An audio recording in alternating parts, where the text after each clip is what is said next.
Hoy más que nunca, los mexicanos nos enfrentamos a un reto enorme: reconstruir nuestro país después de varios años en los que hemos debatido profundamente sobre el rumbo que deberán tomar diversas instituciones del Estado mexicano. Atrás han quedado las campañas políticas y la polarización que naturalmente dejan estos procesos. Más allá de discursos o posiciones ideológicas, México necesita urgentemente pensarse de cara al futuro.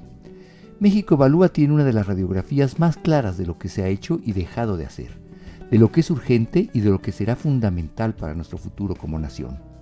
Lejos de posiciones políticas, es hora de mirar al futuro con una lista clara de tareas pendientes. Por eso, mi encuentro de hoy con Mariana Campos, directora de México Evalúa. Pues hoy estoy muy contento de estar en México Evalúa, y nada menos y nada más que con Mariana Campos, quien es la directora general de México Evalúa. Mariana, muchas gracias por recibirnos. Muchas gracias a ti, de verdad es un gusto que nos visiten y pues encantada de platicar. Muchas gracias, Mariana. Y hoy, mire, si alguien tiene una radiografía clara de cómo está el país en aspectos muy puntuales, es México Evalúa. Y hoy, Mariana, se me hace pues fundamental platicar contigo.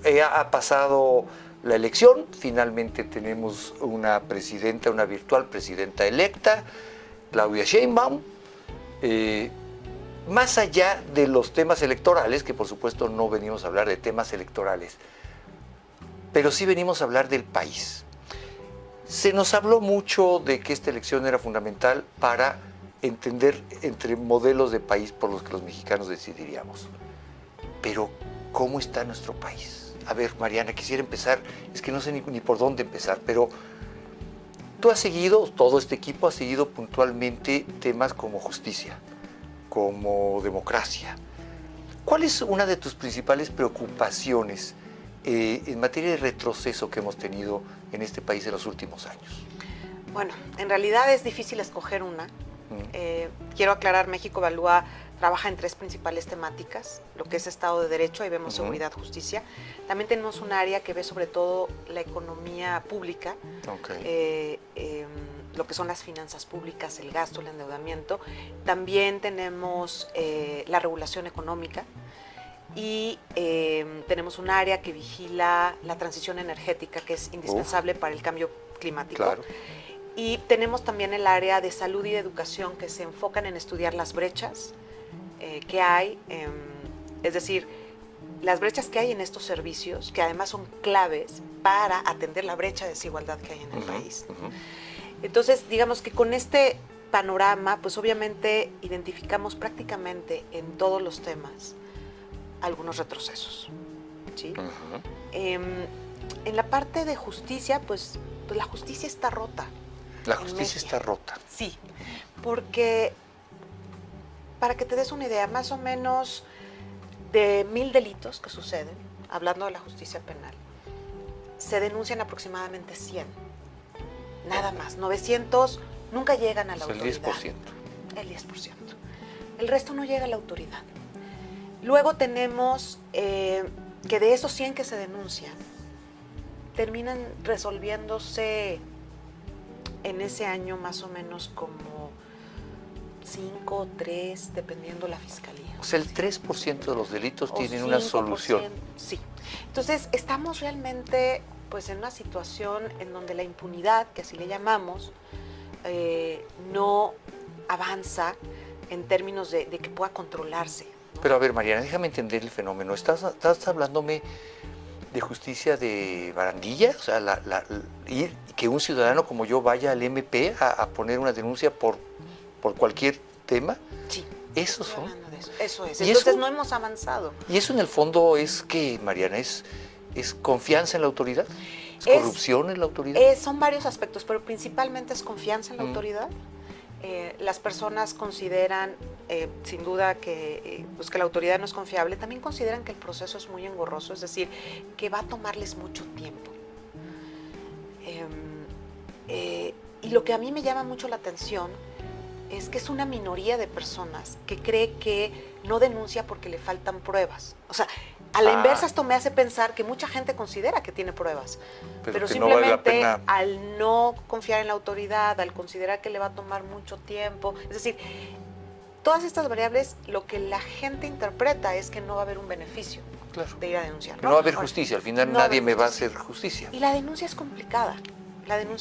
Yo creo que uno de los temas que tenemos que cambiar es en facilitar la denuncia. A ver, pero déjame entonces aquí hacerte una pregunta que en algún momento este país, estoy incluso hablando, esto empezó, corrígeme, con Peña Nieto, cuando cambia nuestro sistema de justicia, ¿no? Y ahora es oral, y eso nos dijeron era más fácil, nos dijeron también que ya no tendríamos procuradurías, que tendríamos fiscalías. ¿Te acuerdas tú las marchas de no al fiscal carnal? Y Mariana, con todo respeto, yo los veo más carnales que nunca. O sea, no veo esa separación, esa independencia de las fiscalías, no veo esa justicia expedita. O sea, ¿qué pasa? ¿Por qué por más reformas que hacemos esto no avanza? Sí, tenemos todavía muchas limitaciones en la implementación de esa reforma, aunque en teoría ya terminó de implementarse. La realidad es que, pues sí, en la práctica las fiscalías todavía no son autónomas. Hay que decir, todavía hay procesos de nombramiento que no son, digamos, los mejores para conseguir a los perfiles idóneos realmente autónomos. Tenemos un tema con el financiamiento de las fiscalías. Realmente se les recorta el presupuesto, entonces esto limita la capacidad de asumir estos nuevos roles.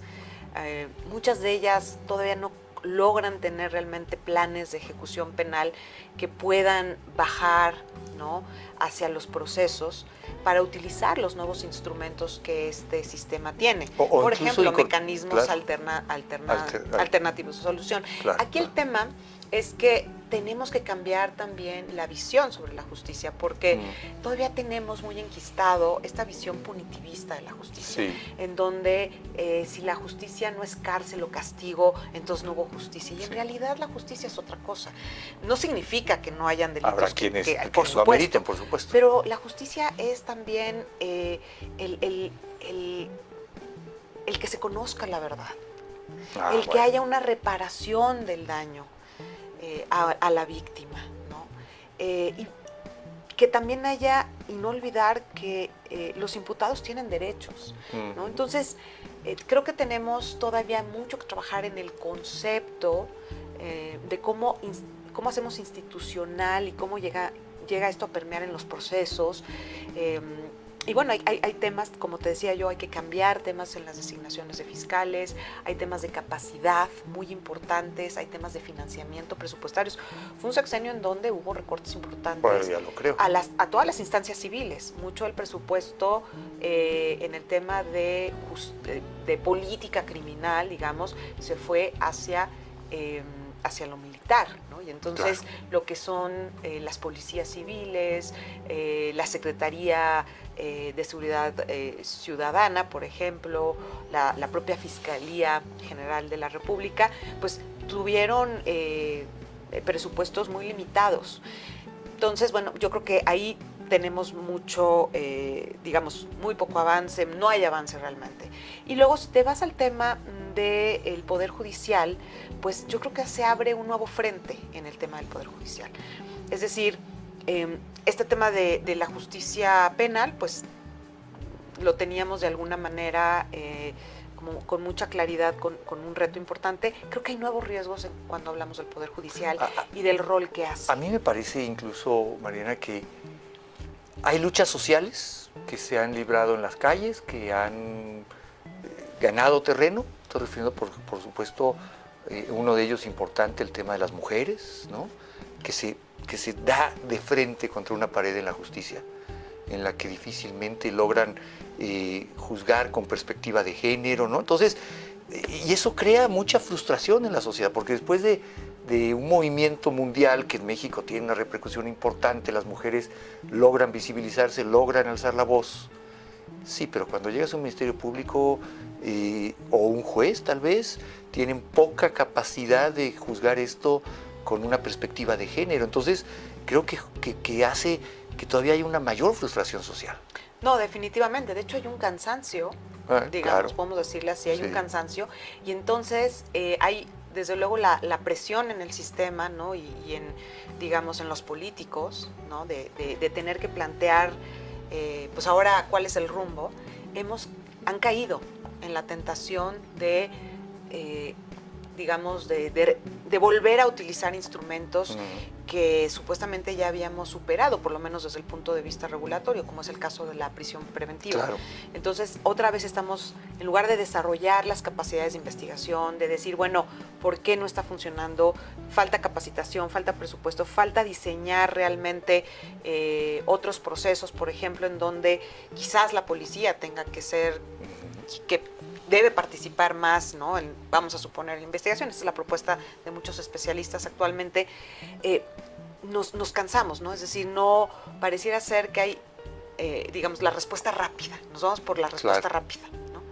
En donde estemos proponiendo, pues, volver a estos instrumentos que ya habíamos superado, que ya habíamos visto que no generan realmente un beneficio, que no nos van a ayudar a construir las políticas de Estado que necesitamos para resolver la justicia. Pero ahí estamos. Tenemos en puerta la posibilidad de tener una ampliación del catálogo de delitos que van a ser sujetos a prisión preventiva, y es una de las cosas que, bueno, puso el presidente en su...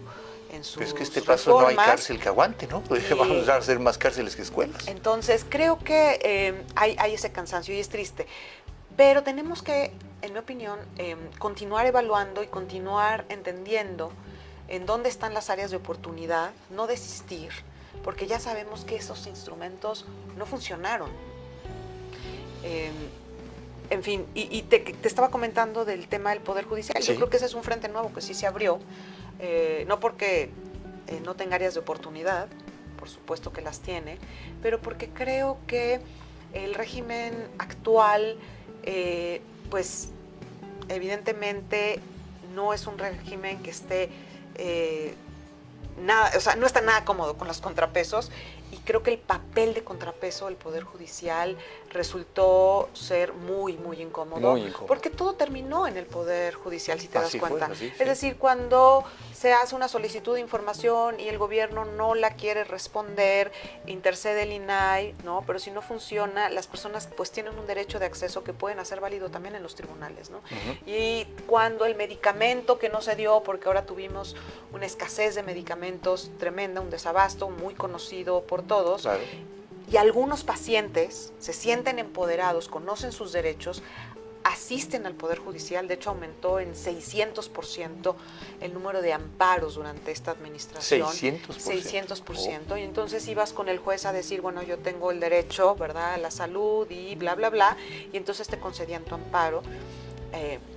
Y si un proyecto de infraestructura no estaba cumpliendo, ¿no?, con las regulaciones, pues también las comunidades, ¿no?, los grupos en desacuerdo, pues iba algún representante y perseguía algún juicio en donde pues se suspendía el proyecto, ¿no? Entonces, finalmente, todos los incumplimientos que hubo durante este régimen fueron a parar al Poder Judicial. No se diga lo que sucedió con algunas de las leyes que se aprobaron, ya sea en procesos legislativos que no cumplieron con la norma, o se aprobaron también leyes que no cumplían con la Constitución, y entonces todo esto en conjunto hizo que la Suprema Corte de Justicia pues frenara. Pero fíjate, la aplicación de estas Mariana, leyes. que a mí me da la idea que con este tema del Poder Judicial se creó un ruido en el que todos participamos, es decir, si elegíamos o no a los jueces, en fin.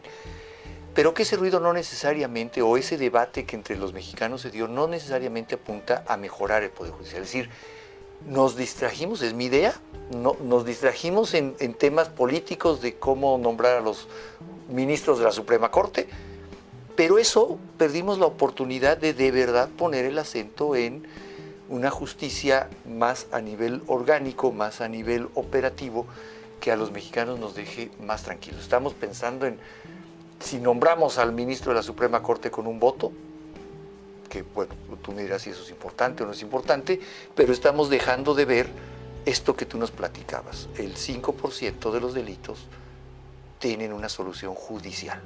Y me parece que ese era el foco. Sí, ciertamente como contrapeso el otro pues era importantísimo también, sin duda.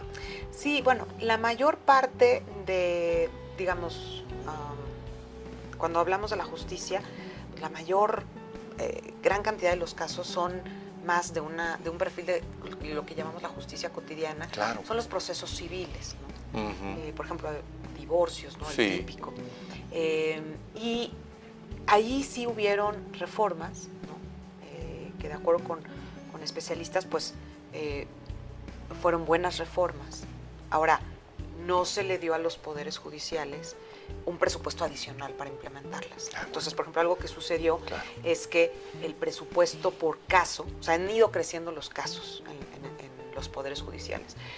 Y el presupuesto por caso, por ejemplo, en el Poder Judicial de la Federación, pues ha disminuido, ¿no?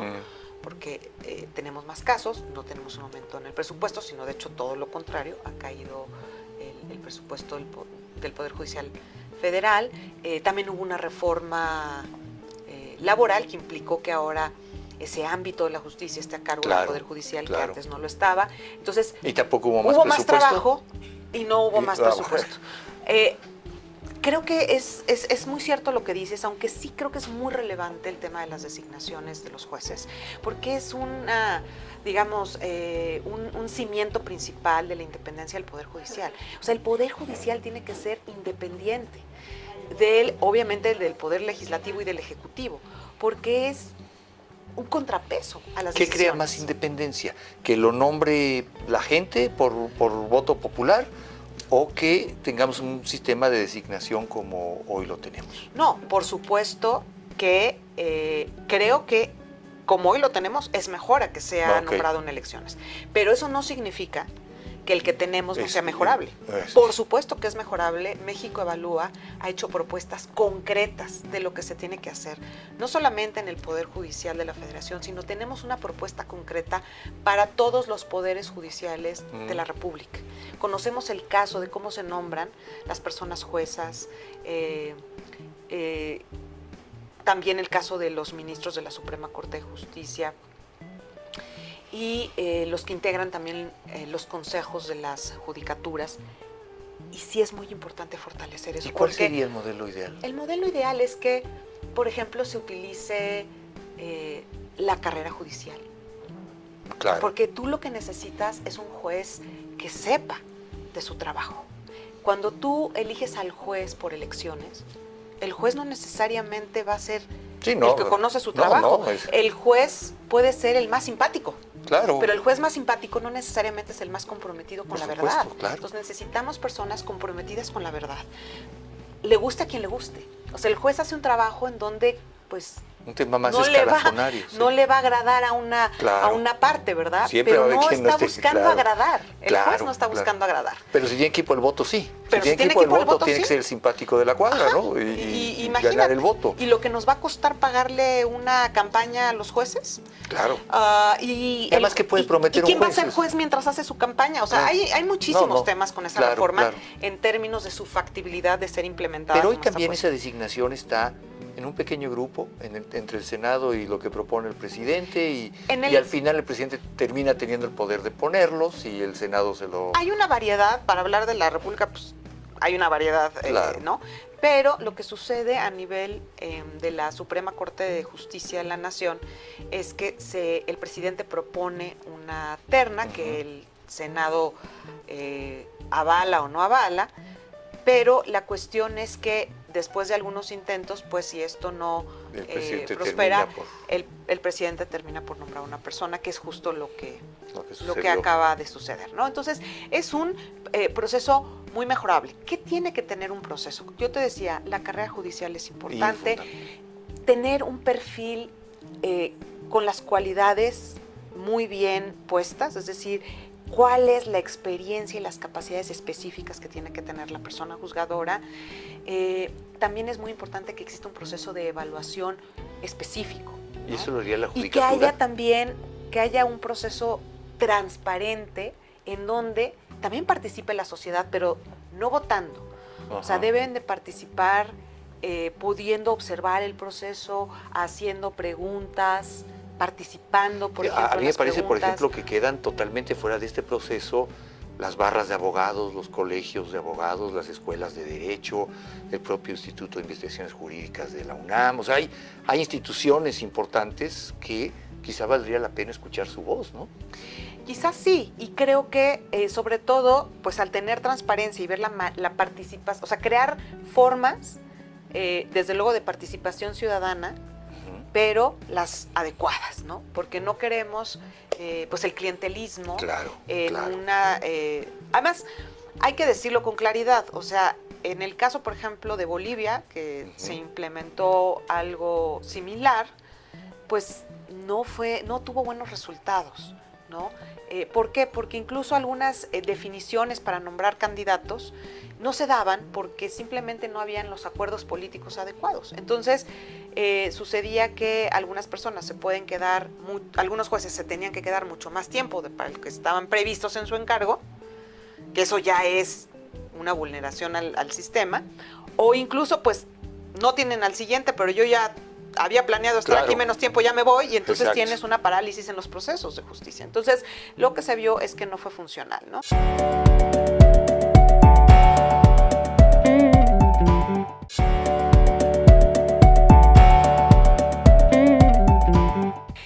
Pero bueno, yo creo que no solamente vimos no solamente vemos estos riesgos, hemos visto también cómo ha habido ataques, narrativas que atacan la labor.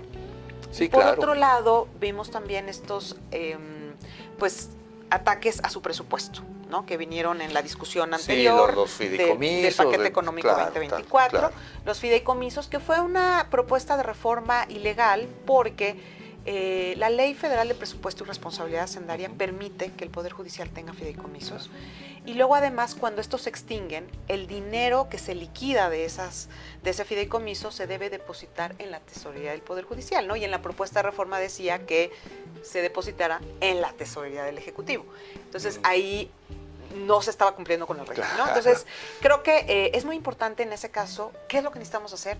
Y se ha luchado en México muchos años por esto.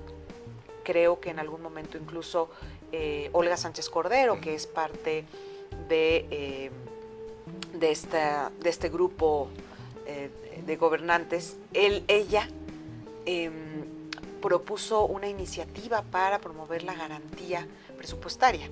La garantía presupuestaria lo que hace es que en la Constitución se escribe cuál va a ser el porcentaje del gasto del gobierno que se le va a asignar al Poder Judicial, como de manera automática, para que no entre en una discusión política, ¿no? Eso está bien. Eso es una buena práctica en el mundo.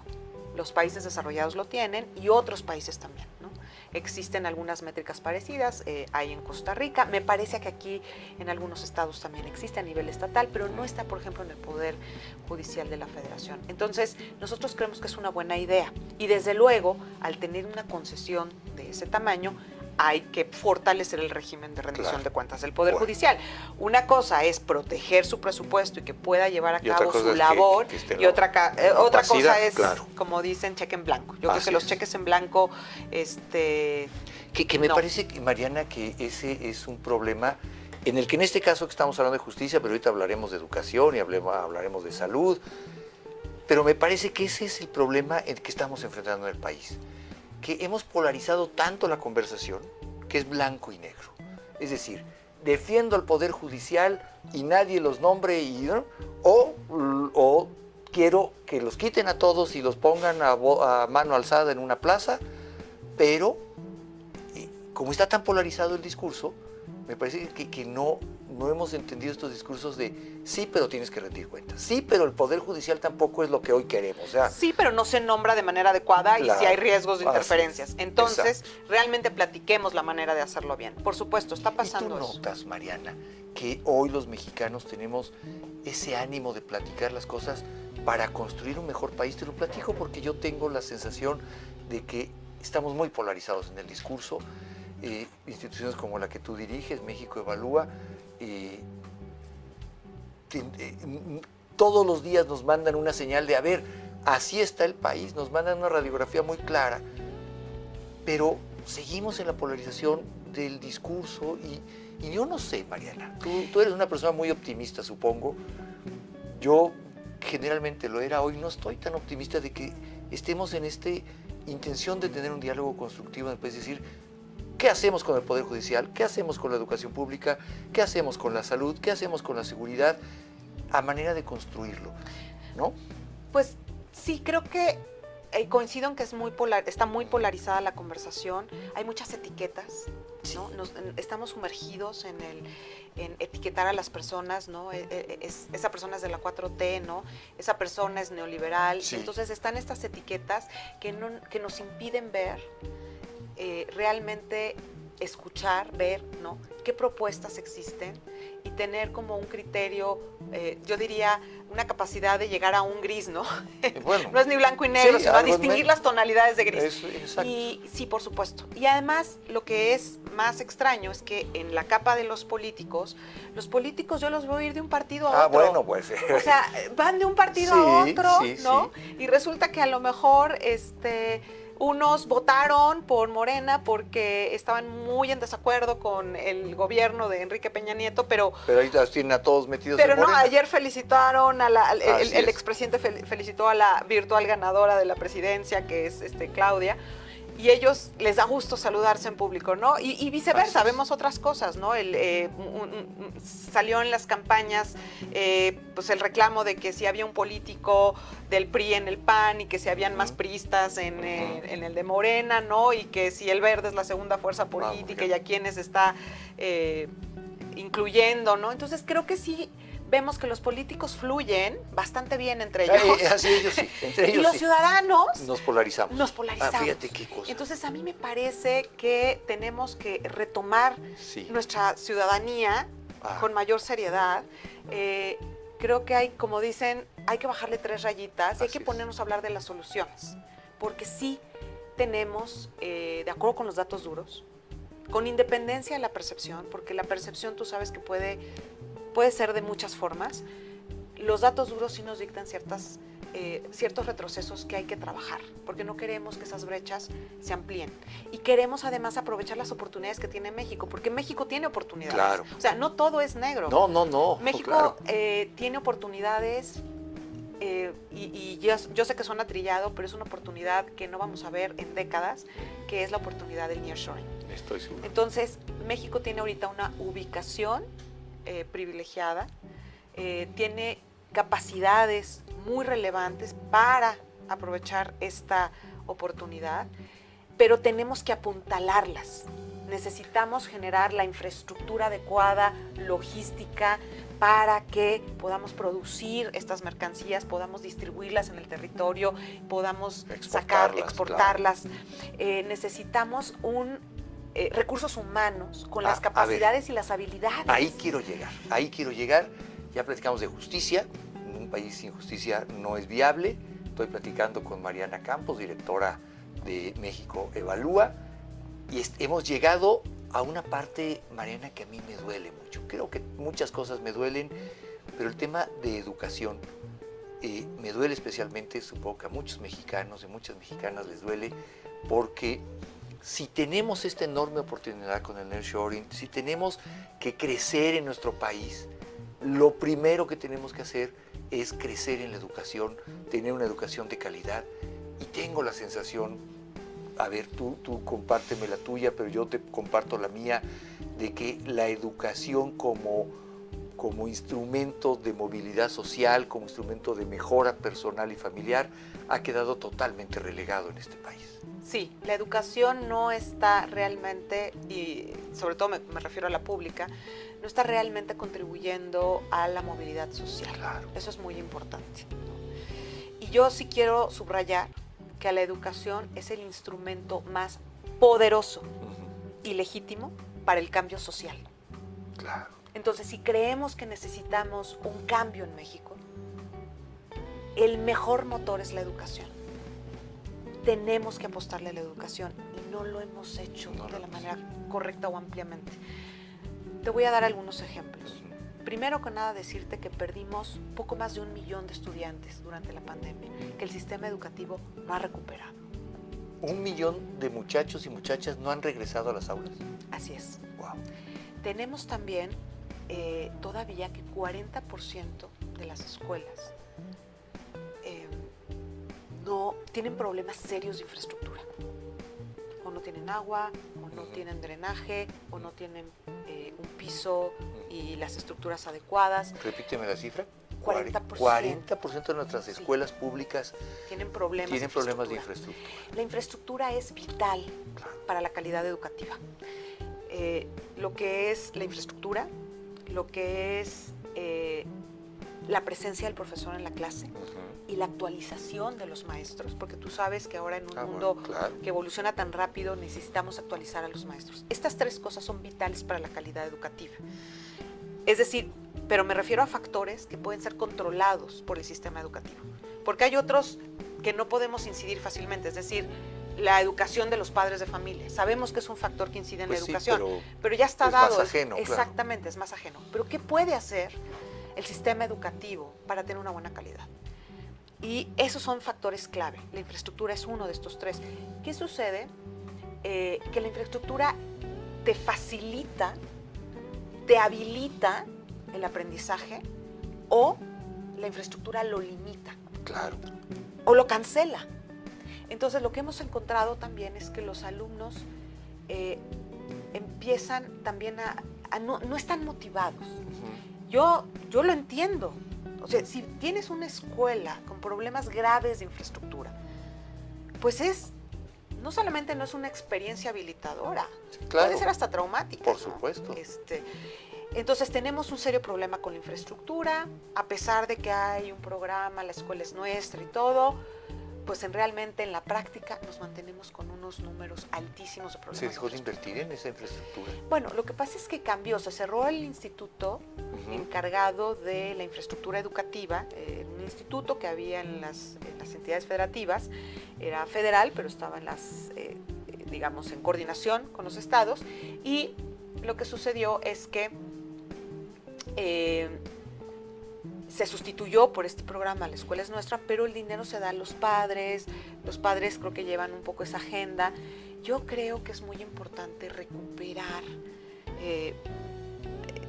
porque estos apoyos se dan a través de la Secretaría del Bienestar. Entonces la Secretaría de Educación Pública, que es la encargada de entender sobre el aprendizaje y los programas de estudio, está excluida de estas decisiones. Me parece vital recuperar que el que sabe del tema de educación sea el encargado y participe de alguna manera y de manera preferente con una toma de decisión muy clara sobre ese. Porque al tenerlo en la Secretaría de Bienestar también se permite que esto sea más un tema de proselitismo, quizá, más de los recursos manejados por los padres, pero sin una idea rectora. Exactamente, y creo que además eso no debe excluir la participación de los padres de familia. Claro. O sea, yo creo que puede ser una participación muy benéfica, es muy importante que ellos estén al tanto de la situación de las escuelas de sus hijos si quieren participar. Habrá quienes no puedan hacerlo, pero está muy bien que esté la invitación. Simplemente creo que el rol no debe ser excluida a la autoridad educativa. Y hay muchas comunidades, tú lo sabes bien, Mariana, comunidades rurales, semirurales, en los que la infraestructura central de la población es la escuela. La única cancha de básquetbol que hay es la de la escuela, y si no tiene ni canchas se empieza a perder incluso esta idea que creo que nos falta mucho en nuestro país de crear comunidad, de crear el concepto de mi comunidad para extendernos a mi país, a mi estado, a mi ciudad, ¿no?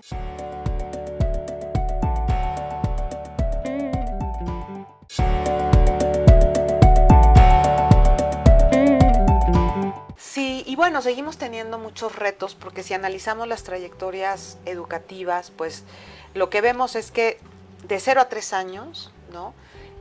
Las personas, los niños pequeños, prácticamente menos del 10% reciben algún tipo de atención a través de un programa, ¿no? Algún tipo de estimulación. Teníamos escuelas de tiempo completo y estas se salieron, se desecharon. Me parece que quedan algunos esfuerzos a nivel estatal, pero se desecharon. Yo creo que es súper importante.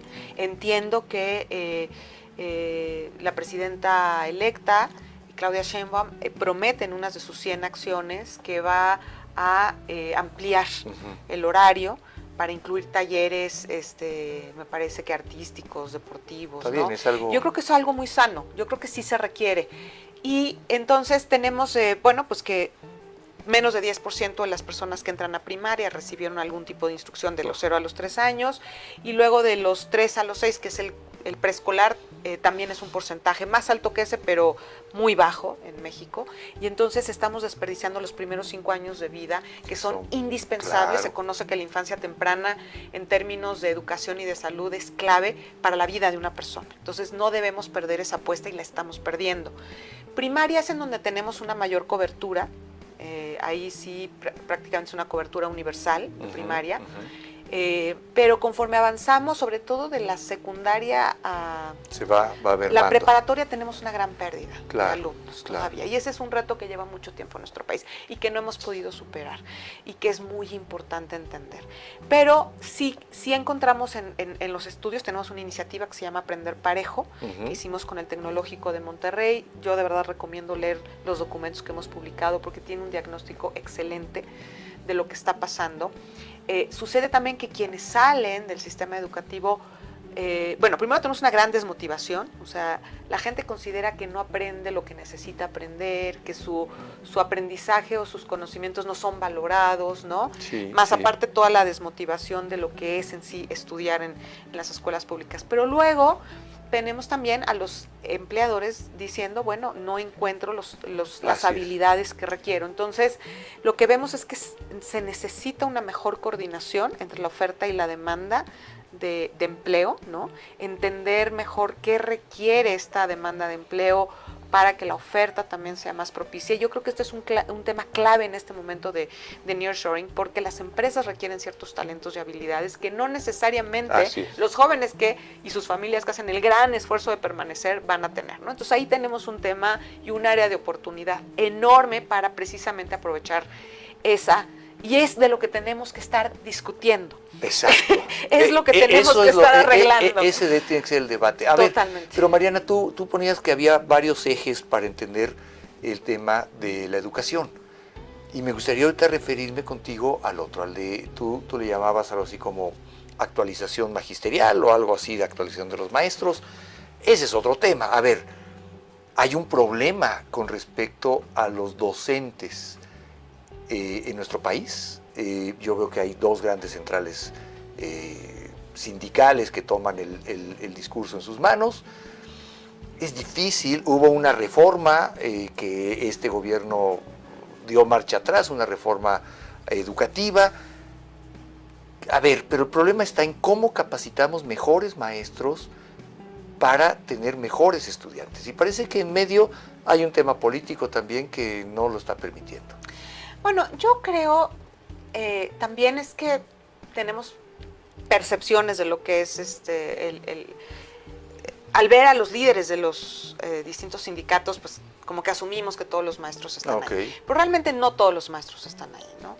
Yo creo que sí hay una voluntad de muchos de capacitarse y todo. ¿Tenemos un magisterio comprometido? ¿Serio? Hay maestros, yo creo que la gran mayoría de los maestros son comprometidos, ¿no? Eso no significa que no existan algunos que no, pero me parece que no podemos como juzgar ahora, a partir de que los estén líderes. comprometidos no necesariamente decir que estén actualizados, porque su compromiso llega hasta donde las secretarías o las secretarías de educación de los estados, la federal o el propio sindicato los impulsen a actualizarse.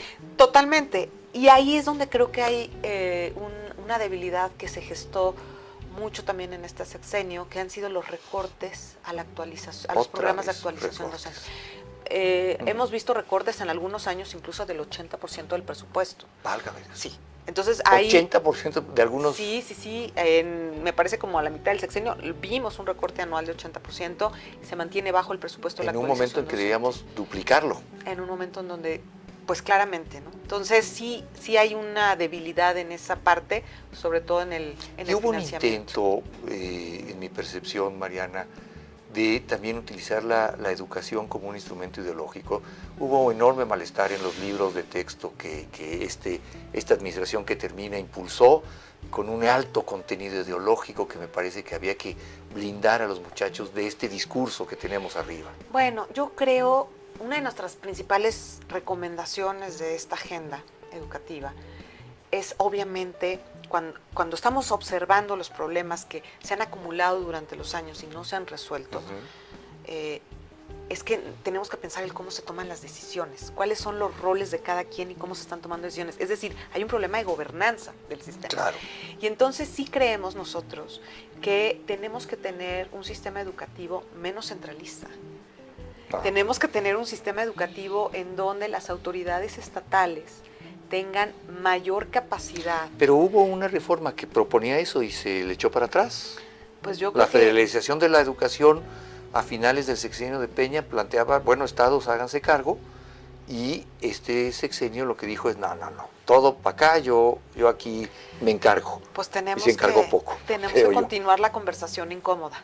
Exacto. Tenemos que continuar la conversación incómoda porque sí es muy importante que la autoridad estatal tenga injerencia en su sistema educativo, ¿no?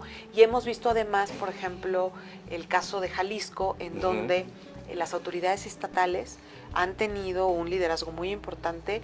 Tienen ellos ahora un sistema para poder identificar las trayectorias de los estudiantes y cuando hay trayectorias en riesgo, poder hacer algo, ¿no? Entonces, eso me parece muy interesante, porque cada estado también tiene una realidad, claro, y debe tener sus propios instrumentos para atender estos problemas. Entonces, sí creemos que tenemos que ir hacia un sistema educativo en donde tanto la parte financiera como de, pues en sí, la gestión del sistema haya mucho más, tenga mucha más capacidad y toma de decisión las autoridades estatales, ¿no? Entonces, pues hay muchos retos, pero yo creo que el más grave va a ser el de la gobernanza, ¿no? El cómo podemos redefinir algunos roles en los distintos niveles de gobierno. Mariana, el tiempo se nos va rapidísimo y platicar contigo es exquisito porque sabes muchas cosas. Y sabes de nos muchas quedan varios cosas. temas. Nos quedan varios temas, pero yo lo primero que ya, porque tenemos que ir concluyendo, ni modo, pero yo tengo una duda y tú debes saberlo. Oye, ¿tan mal está el sistema de salud de Dinamarca? O sea, ¿Dinamarca está tan mal como nosotros o nosotros no le llegamos a Dinamarca? A ver, me parece a mí, este tema, claro, parece un poco broma, pero lo puso el presidente, ¿no? Se supone que estamos a días de ser Dinamarca. Sí, a ver, ahí tenemos un problema realmente serio. Muy grave.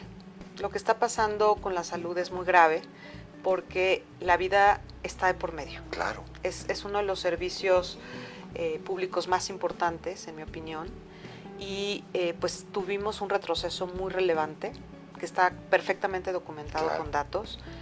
Primero que nada es que tenemos un aumento considerable de millones de personas que no consideran tener un acceso a la salud, es decir, a servicios de salud, ¿no? Y eso, de acuerdo con la ENIG, pasó de 20 millones a 50. Es decir, pasamos de 20 millones de que no tienen acceso a la salud a 50. La pregunta que le hace a la gente es si consideran que tienen ese acceso y ellos respondieron que no.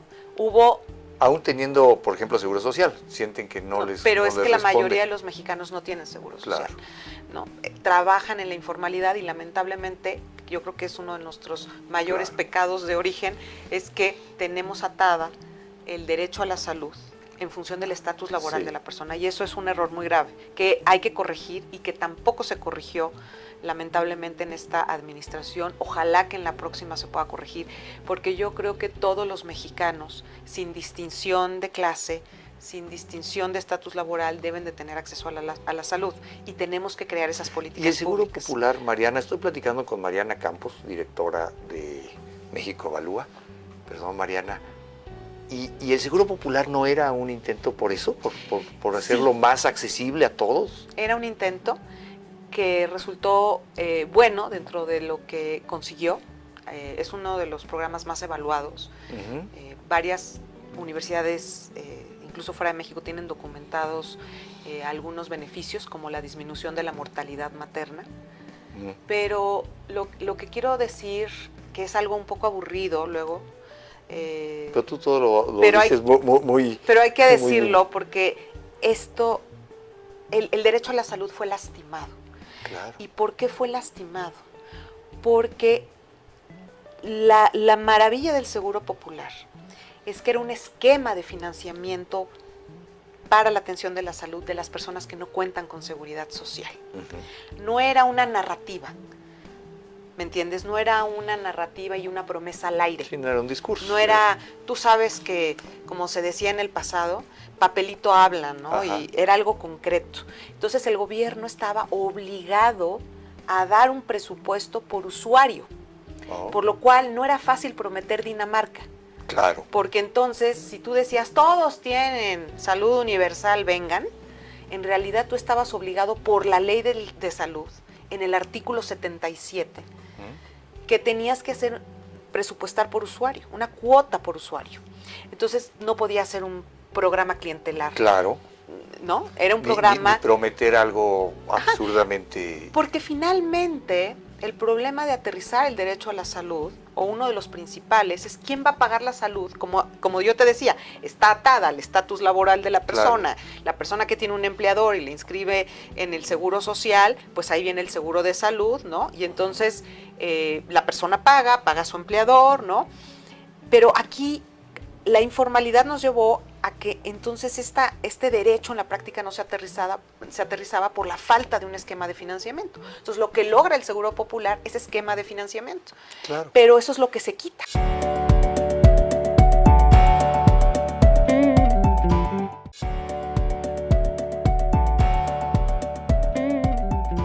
Entonces lo que logra el Seguro Popular es esquema de financiamiento. Claro. Pero eso es lo que se quita. Entonces, se crea el INSABI, pero se borra de la ley la obligación del gobierno de presupuestar por usuario. ¿Y entonces? Y tampoco se esclareció cómo iba a funcionar ese esquema, entonces fracasó. De hecho, yo creo que ese es un fracaso totalmente aceptado por el actual gobierno, ¿no? O sea, el presidente dice, oye, pues, él salió un día a decir, ya vamos a cancelar el INSABI y se va a crear el IMSS Bienestar, ¿no? Pero entonces todos ¿Pero estos el IMSS Bienestar INSABI, tiene algún ancla como esta en el presupuesto o no es la otra tiene. vez No la tiene, pero un ya discurso?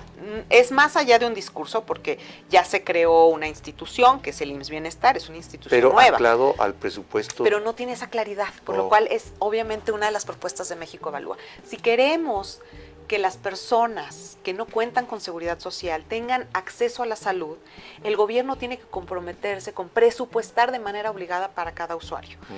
Y entonces, porque si no, se vuelve un presupuesto discrecional, Claro. que va a ser en función de qué tan bien nos vaya en ingresos Sí. en ese año. Entonces sí creemos que tiene que haber ese compromiso, es una de nuestras propuestas, pero algo muy importante que decirte antes de cerrar, es que lo que notamos con esta cancelación del Seguro Popular y el fracaso del INSABI y ahorita pues una puesta en marcha tardía del IMSS Bienestar, es que se cayó la consulta médica, más o menos 80%. La consulta médica de las personas que no tienen seguridad social. Esto significa, imagínate, que con datos oficiales, no son datos de México Evalúa, son datos de las autoridades de salud. Estos datos te dicen que pues está habiendo un desplome en la cantidad de gente que va a una consulta de diagnóstico o de seguimiento de sus enfermedades, Pero de atención claro. al embarazo, y entonces estamos descuidando, Claro. ¿verdad?, detectar a las personas que están enfermas. O sea, puede haber personas caminando en la calle con un tumor maligno y no lo saben porque no han ido a diagnóstico. Pero ¿sabes qué sí vemos que crece mucho, Mariana? Las farmacias que tienen consultorios médicos. ¿Ves? Ahora vemos, cada vez lo veo más, filas de personas que esa es su opción de salud. Y eso es lo que tenemos que trabajar a partir de lo que está pasando. Hubo un aumento de personas atendiéndose en el sector privado. Es decir, ahora 60% de los hogares se atienden en el sector privado. Pero lamentablemente no hay una buena coordinación entre el sector privado y el público. Entonces, estos servicios son muy marginales, te sacan de una emergencia en el corto plazo, pero no están atendiendo tu salud. No tienen tu expediente, a lo mejor lo que quieren es venderte un antibiótico. Sí. Entonces, creo que tenemos ya que pensar en una mejor coordinación entre el sector público y privado. Desde luego, el financiamiento de la salud debe ser público. El gobierno no puede no financiar la salud, pero sí tenemos que ampliar la infraestructura y la gente, si ya está yendo a estos consultorios, creo que una propuesta muy audaz sería que estos consultorios trabajaran regulados, ofrecieran un esquema de atención y hubiera una mejor coordinación. Pero eso pasó. Y lo más grave es que se golpeó mucho el bolsillo de los mexicanos. O sea, los mexicanos están gastando más en salud. Y lo que nos preocupa mucho es que esto afecta más a los hogares de menos ingresos, y el gasto catastrófico, que ese es muy importante de vigilar, se llama catastrófico porque implica que 30% más de tus ingresos los estás dedicando a la salud. casi siempre es por un evento de alguna enfermedad costosa, inesperada. Y entonces los hogares pues aumentaron, se duplicaron más o menos, quizás un poco menos, como 75% de aumento más o menos de hogares que ya están experimentando un gasto catastrófico de acuerdo con los últimos datos de la ENIG, ¿no? Entonces, sí tenemos un serio problema. Yo creo que de lo más preocupante también es la caída en la cobertura de vacunación, que ha sido muy comentado. Además, sí. Pasamos de tener un 96%, por ejemplo, de cobertura en los niños, el cuadro de vacunación de los niños de 1 año, pasamos creo que a 26%. En algún momento fuimos ejemplares en ese tema. Ejemplares. Entonces, tenemos que recuperar urgentemente, porque si no vamos a ocasionar problemas de salud pública. Claro. Y posiblemente podamos ver en algún momento, de no atenderse pronto esto, enfermedades que habíamos considerado ya pues con una incidencia muy baja o prácticamente erradicadas. Entonces sí tenemos que mejorar mucho. Tenemos todavía los mexicanos lamentablemente muchos riesgos de salud. Tenemos un porcentaje enorme de personas en riesgo de enfermarse de diabetes, de hipertensión, todo lo que llaman el síndrome metabólico. México sacó la OCDE algunos datos en donde salimos muy mal parados en términos de salud. Entonces tenemos que trabajar mucho en la prevención, porque lo que sucede es que el sistema está siendo muy reactivo. Claro. Y dentro de lo reactivo, muy, muy poco efectivo. Entonces necesitamos prevenir estas enfermedades, y quien ya las tiene necesita tener mejores canales de atención. Me parece que hay que desarrollar la telemedicina, hay que trabajar con a lo mejor un esquema de salud universal, o sea, definir un cuadro de acceso para todos los mexicanos sin distinción, que pueda ser, que tenga interoperabilidad, es decir, que te puedas atender ese cuadro en cualquier hospital. Genera mucha ineficiencia que haya multisistema. Claro. Que si los del IMSS, que si los... ¿no? Claro. Y entonces tienen filas enormes en cada uno de los sistemas de salud, cuando en realidad podríamos hacerlo mucho más eficientes. Y bueno, tú eres del IMSS Bienestar, pero te puedes atender en el IMSS o incluso en un privado. Así es. Porque lo que importa es tu derecho a la salud, que tú vivas, que tú estés sano. Aquí nos hemos ido a decir, no, porque si es un privado, no, sí, que no se atienda ahí.